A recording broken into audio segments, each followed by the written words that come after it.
halkan waa xaafadda Israac ee degmada Yaaqshiid ee gobolka Banaadir waxaa maanta lagu qabtay munaasabad si hersara loo soo agaasimay ujeedkeeduna uu ahaa daafurka qayb cusub oo lagu barto Quraanka Kariimka oo halkan ka hirgelinayso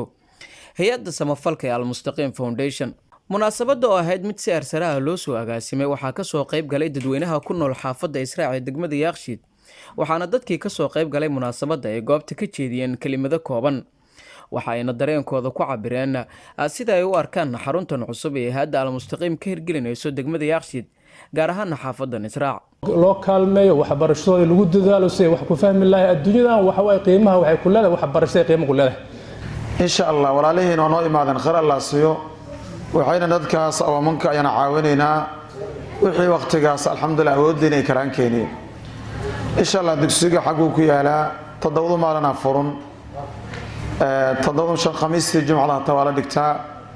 عدي وقت قاس الحمد لله تجمع خميس كإما كرتوها تا الحمد لله كتابة لقاطها و تحمل الله القرآن كلا في ذي مع المعني سايا لقوا تفسيرها الحمد لله. أنا أم هذا اليو هي أدى المستقيم أو صوت من قاعد سجود الإنجليزي إني معرفة المعنى الممتع أي وحبرته. waxaan leeyahay aad u mahadsantiin jazakallahu ilaahi maaragta ajri xasan ka siiyo maanta waxaan joognaa xaflad dugsi furitaan ayaan joognaa maanta ayaa la daafuray dugsiga ma ku sii dheeraanay arintaas mar hore laga hadlay dad badan oo iga horeeya ka hadlay waxaan rabaa kaliya aniga hal codsi ayaan wataa halka codsi oo wato waxay tahay ilaa inta aan yara in dugsiga dhiganay waxaan ku dhiganay meel yar oo luuqa oo jiingad ka dhisan tahay oo boos hortiis amba geeskiis ah min fadlakum horta marka ugu horeysa waxaan u mahad celinayaa dadka tabarucayaasha ah marka labaad waxaan ka codsanayaa fadlan in arintaas aan ka waantowno adduunyadu way ilbaxday wax walba oo la sameyn jiray waa laga ilbaxay dharka waxaa xasuusatiin gacanta lagu dhaqi jiray hadda mashiina u gudubnay raashinka burjukaan ku karsan jirnay hadda mashiina u gudubnay min fadlakum waxaan ka codsanayaa dhammaan tabarucayaasha Soomaalida ah in ay noo sameeyaan dugsiga in loo sameeyo boos in loo sameeyo sida masaajidkan oo u dhisay oo kale inuu kuugu dhiso waxaan mahad celinayaa hay'adda Al-Mustaqim Foundation waxaan mahad celinayaa ka soo qayb galayaasha kulli dhammaan waxaan leeyahay maanta waxaa meeshan ka jira xaflad Quraanka Kariimka ah lagu daahfuraya dugsiga Quraanka xaafadda Israac maanta laga furay ayaan mahad celinayaa ummadda Soomaaliyeed walaalaha muslimiinta ah waxaan u sheegayaa dugsigaas inay nagala soo qayb qaataan inay wax nagala qabtaan inay wax walba oo u baahannahay naga garab siiyaan insha Allah. sidoo kale waxaa munaasabadda khudbada ka jeediyay mas'uuliyiinta hay'adda Al-Mustaqim oo ugu horeeyaan injineer Cabdixakiin Cabbaas Xaaji Iimaan Cabdirashiid Cali Xasan iyo waliba Xabiiba Cabdilaahi Sheeno. dugsigan waa dugsiga ugu horeeyay oo Quraan oo laga furo aan ka furno deegaankan Israac maanta ayuu noo furmayaa haddii Rabbi ogolaado waxaa lagu bari doonaa carruurta agoonta ah maanta carruurta lagu bilaabay oo ugu talagalnay oo hadda la diiwaan galiyay waxaan rajaynayaa inay yihiin 60 ilaa 65 waxaan rabnaa in ay dhageysiino carruurta waa keensan kartiin ilaa boqolaal ilaa kumanayaal insha Allah carruurta agoonta oo dhan diyaar u nahay in Quraanka ay bartaan sida u jeedaan hagaan waxa yaal kutubada Quraanka Kariimka iyo buugaagta iyo qalmaanta insha Allah markastana buugaagta iyo qalmaanta anaga dhiibi doono iyo wixii kale oo dugsiga ku saabsan marka insha Allah maanta waxaan iskugu nimidnay in aan furno qaybta Quraanka Kariimka Al-Mustaqim Foundation ay ugu tala gashay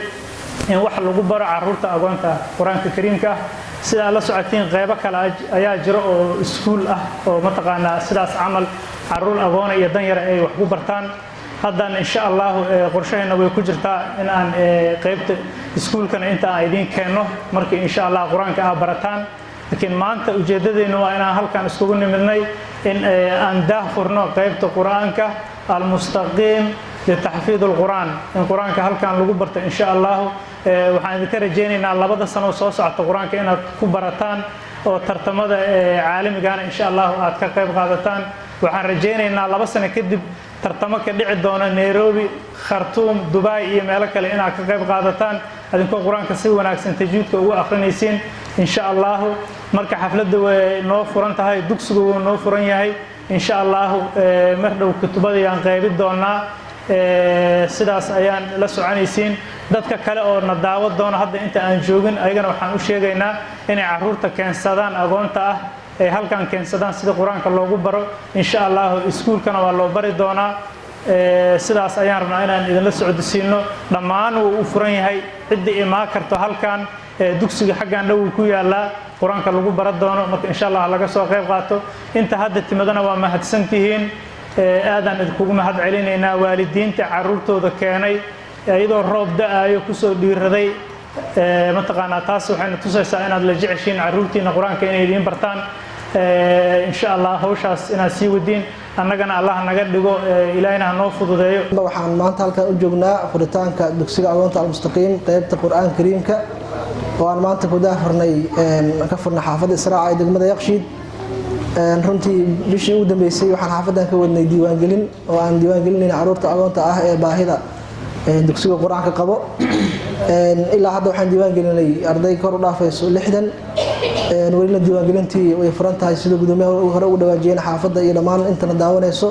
dugsigan wuu u furan yahay agoonta runtii waxaan is leeyahay qoysaska agoonta ah horay haddii ay noloshii iyo waxyaabihii kale qoyska ay ugu dhibanaayeen dowladda la dhacayeen macnaha waxaa maanta hay'adda al-mustaqiim ay ka qabtirtay qaybtii waxbarashada iyadoo horay maadiga aan agoonta waxaan ku dhahay aan hore ugu furdhiso hoose dhexe iyo sare maantana xaafadan waxaan rajeynayaa insha Allah tacaala inay ka faa'iideysan doonaan kaliya dugsiga quraanka insha Allah tacaala ma lagu simo doono ardayga markuu quraanka barto hadda waxaan qiyaasanayaa muddo 2 sano inay ardayda insha Allah tacaala ay quraanka ku xifdi doonaan markuu quraanka u dhamaado kadib waxaa u diyaara dugsiga hoose sidoo kale dugsiga dhexe iyo dugsiga sare insha Allah tacaala ila heer jaamacadeedna hadii Ilaahay yiraahdo aad iyo aad ugu dadaalina alxamdulillah maanta waxaa la diiwaangeliyay oo bariyan diiwaangelinta ay socday arday gaaraysa ilaa 60 iyo ka badan alxamdulillah ardayda oo maanta u qeybinay kitaab quraan iyo sidoo kale buugaag iyo qalimaan dadka keensadayna ama soo sadaqaystan waxaan leenahay jiri xasanaad badan Allah idin siiyo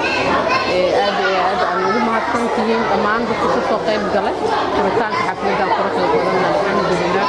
ardayda waxaan rajeynaynaa 2 sano kadib inay quraanka dhameeyaan kadibna ay iskuulka bilaabi doonaan iskuulkaas oo ah al-mustaqiim foundation iskuul ugu talagashay ardayda agoonta ilaa teenager iskuul ilaa heer jaamacadeed insha Allah al-mustaqiim foundation waxay mas'uuliyad iska saareen in ay caawiyaan caruurta agoonta ah oo ay dabaraan waxbarashadooda buugaagtooda qalimaantooda iyo dharka iskuulka ay ku dhigan lahaayeen